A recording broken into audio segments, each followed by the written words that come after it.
we're going to do Chenrezig meditation today.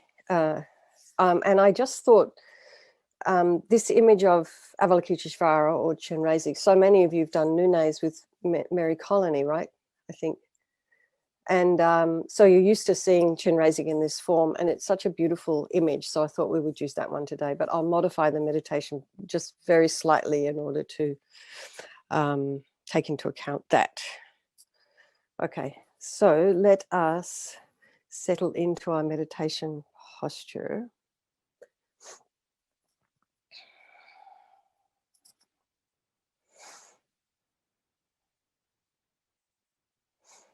And check your legs and feet. So if your feet are on the floor, make sure they're in a parallel position with the feet flat on the floor. And if your feet don't reach the floor, you can always put a cushion underneath. And then check your hips. So try not to have your sacrum just kind of curling backwards. You need your sacrum to be upright. Hands in the meditation mudra. You can put a little cushion under your coccyx to get your sacrum upright. And then, so this way you'll notice your spine is a bit straighter, so shoulders over the hips.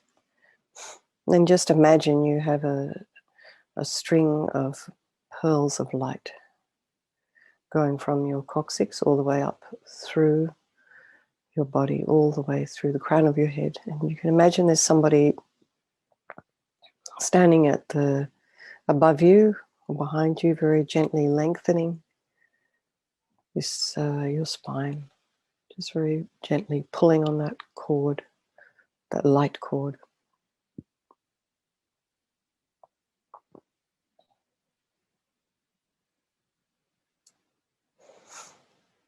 Head slightly tipped forward, eyes down, looking at a spot in front of you about 2 inches ahead, whether your eyes are open or closed. And if you're feeling a bit sleepy, you can crack open your eyes just slightly to let some light in.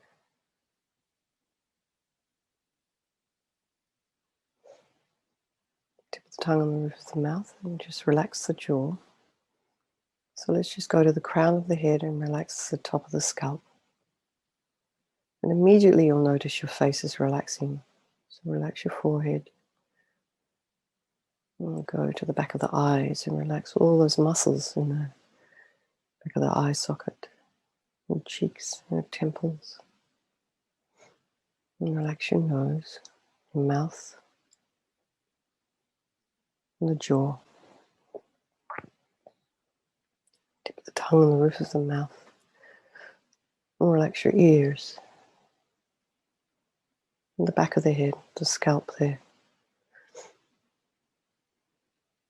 And relax your neck, your shoulders,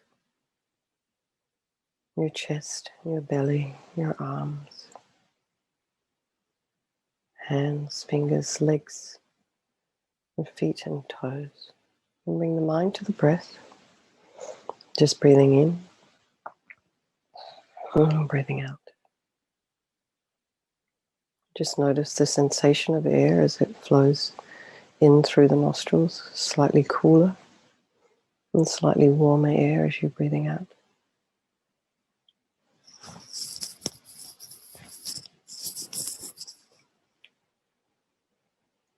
Just bring the mind to the breath. And we just think we're doing this meditation this morning to try and benefit all beings.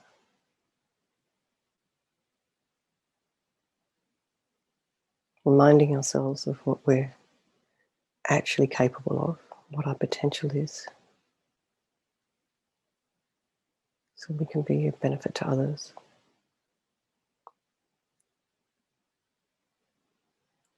So have any thoughts rising and falling, try not to allow them to influence your mind as you're meditating. Try not to let them distract you. Bring the mind back to the breath if you have a distracting thought. And try not to follow your thoughts or make stories. And if you hear sounds, Try not to have your mind go off and investigate what's happening. Just allow the sounds to be there. Allow the odors, anything that you can smell, allow it to be there.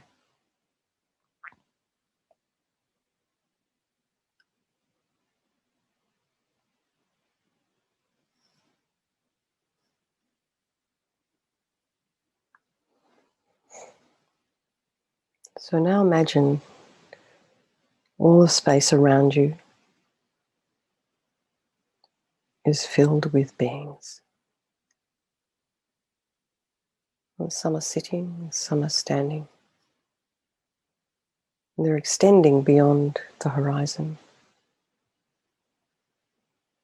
And if you're finding it difficult to think of many beings like this, just think of as many as you can. Just don't push yourself. Just make it comfortable.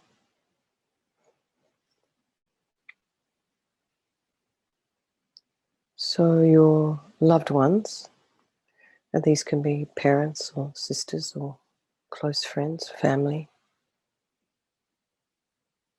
are beside you, next to you.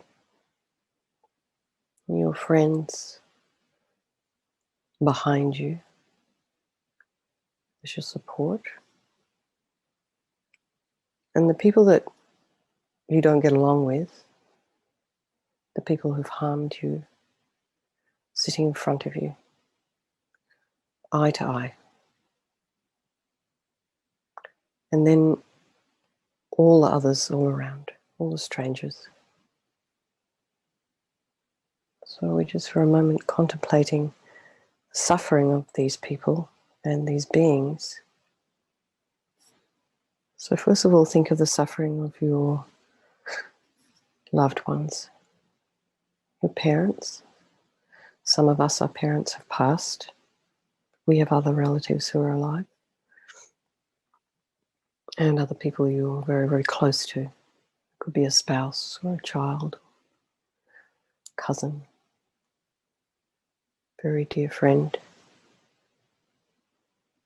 And open your heart to the physical and psychological problems they are experiencing. And think that just like us, they want to be free of all suffering. So really try and get a sense of how it would be if they were free and could really enjoy the peace and bliss of enlightenment, or even just simply being free from suffering. How would it look for them?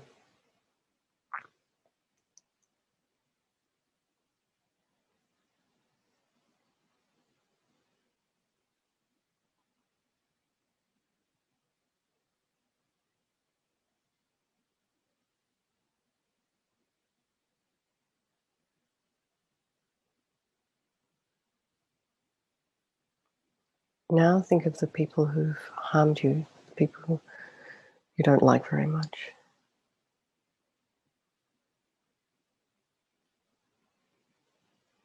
Imagine their suffering.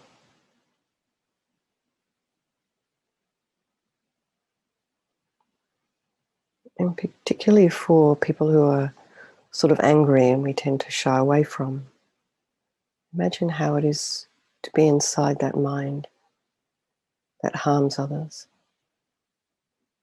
that's angry all the time, that thinks of ways to manipulate in order to harm. Imagine how much suffering they're actually experiencing. What's it like to be inside that mind? And we're just experiencing the sort of the tip of the iceberg, so to speak. And that's hurtful. So you can imagine what it's like inside there. Imagine their suffering, their physical pain and discomfort, feelings of loneliness, insecurity, their fear, the dissatisfaction. And just like you, they don't want problems. They have no choice.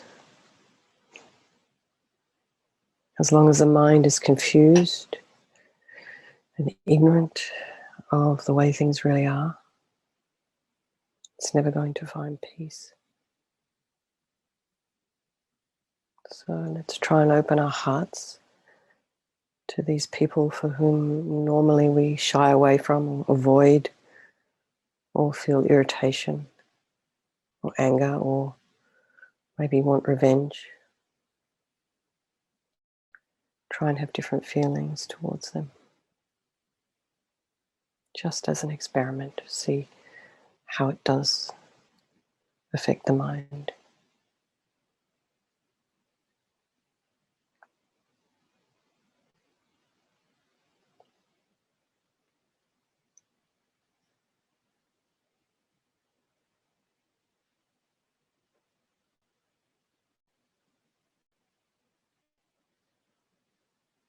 Now expand your awareness to take in the troubles and pain of other human beings and of animals. Whoever has an uncontrolled mind is necessarily going to suffer. And we've seen so many images right now of people in India. It's incredible suffering, these really dirty hospitals, overflowing, not enough oxygen. That is really gross suffering, really obvious suffering.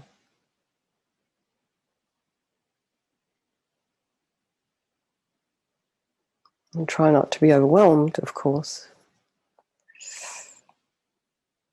Remember that suffering, unhappiness, and pain are mental experiences, and they're impermanent and unchangeable. And changeable, sorry. Suffering and happiness arise because of misunderstanding, confused emotions. And once their causes have been eliminated, they disappear. We just have to work on our own mind, deal with our misconceptions, our negative energy, and gradually try to develop an understanding of the way things actually exist. And as Venerable Rabina says, we try not to have our body and speech become the servants of the delusions in our mind.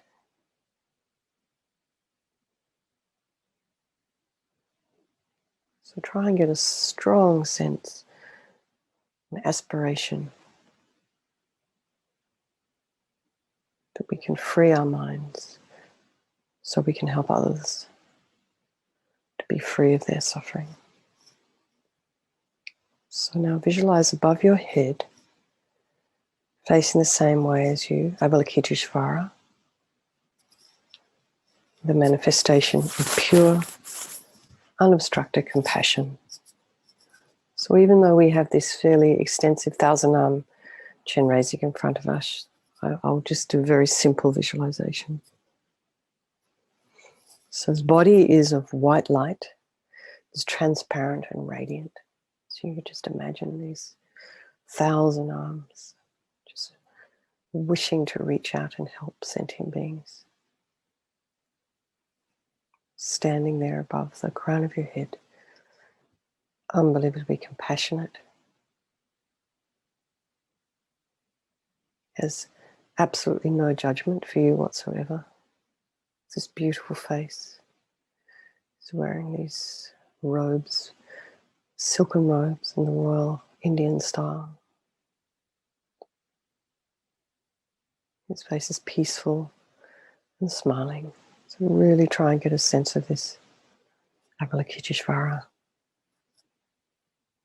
So we'll just think of his forearms. These are the 4 main arms.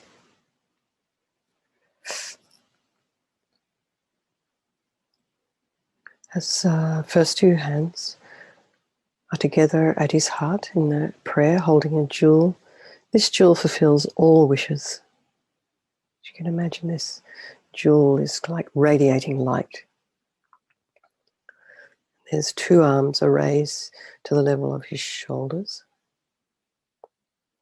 The right holding a crystal rosary and left a white lotus. And he's standing on an open lotus. And he has all these precious jewels around him. So imagine this is not a statue that's above your head. It's sort of a dynamic, radiant, compassionate, powerful being.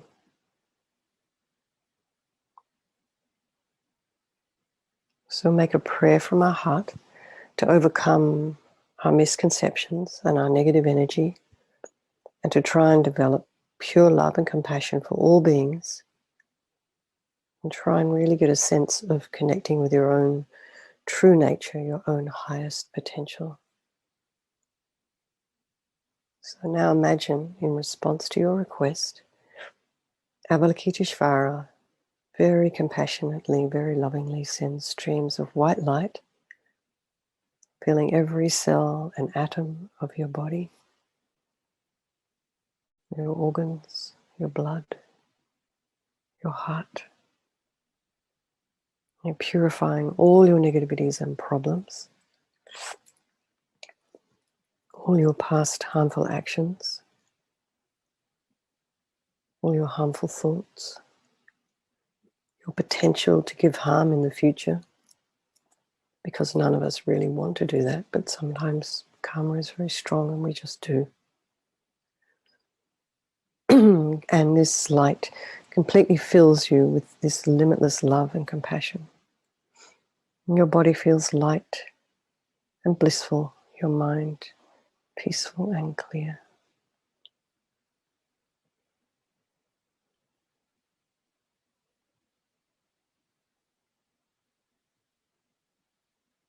Try and get a sense of this light pouring into you.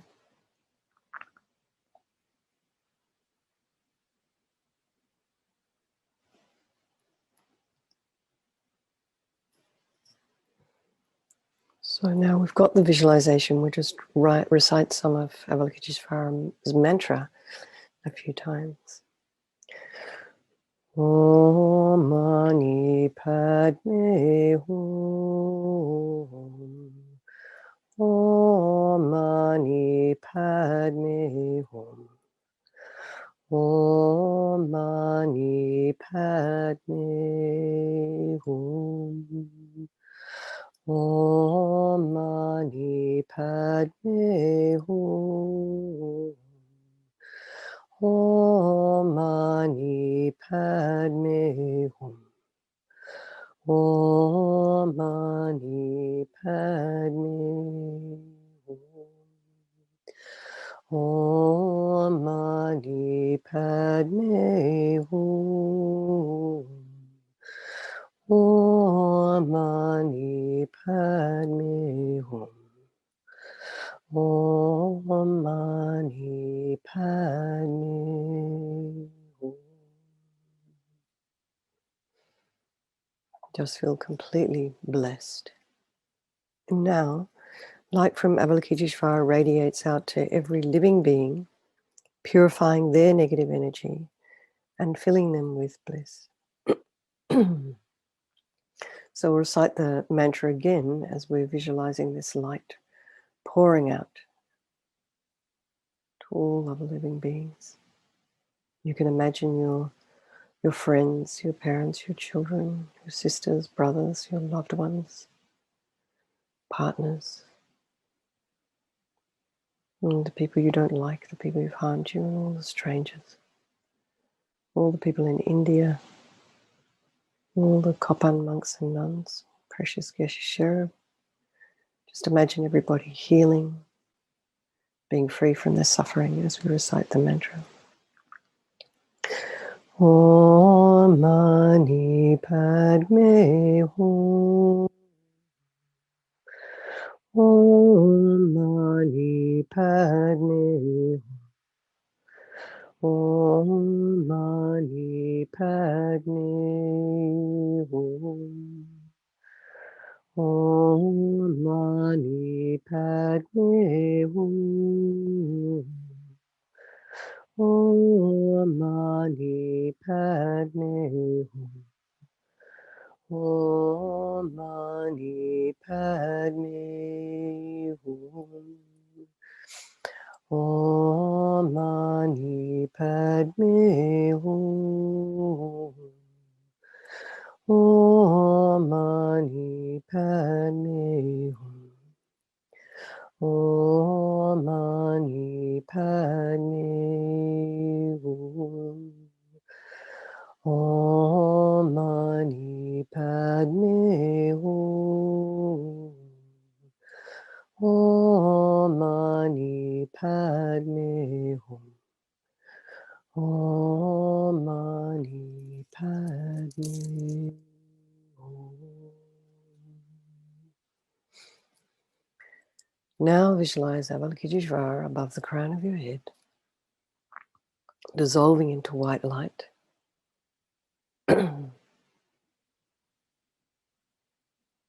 And this kind of just dissolves into you through the crown of your head.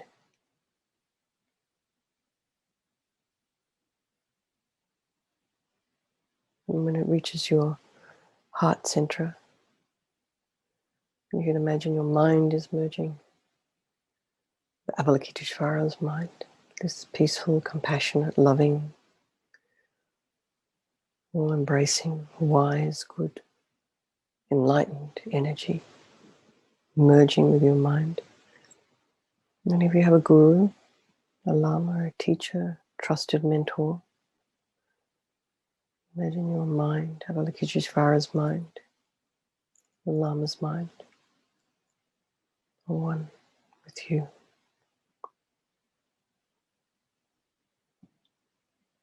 So we've got a few minutes, so let's try and meditate on this for as long as we can. Try and stay concentrated.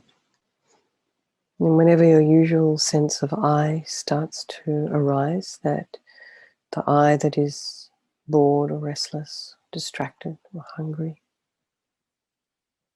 just think that this is not my true self. Just simply bring your attention back again and again to the experience of union oneness with this qualities of Avalokiteshvara's mind, your lama's mind, this infinite love and compassion. So 5 minutes.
Now, very slowly, bring your awareness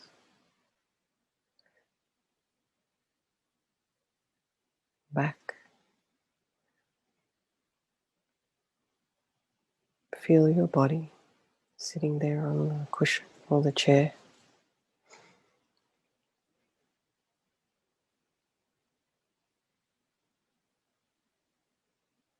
The mind on the breath, just breathing in and breathing out. As we dedicate this meditation, and just think of all the positive energy you've created. Just such a very, very short space of time. It's amazing how much actually we can do.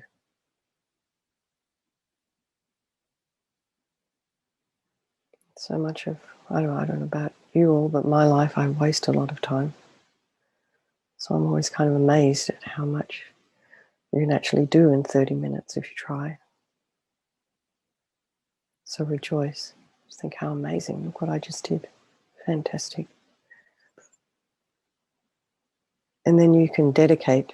Let's just dedicate for all the people that you know who are suffering, who are sick.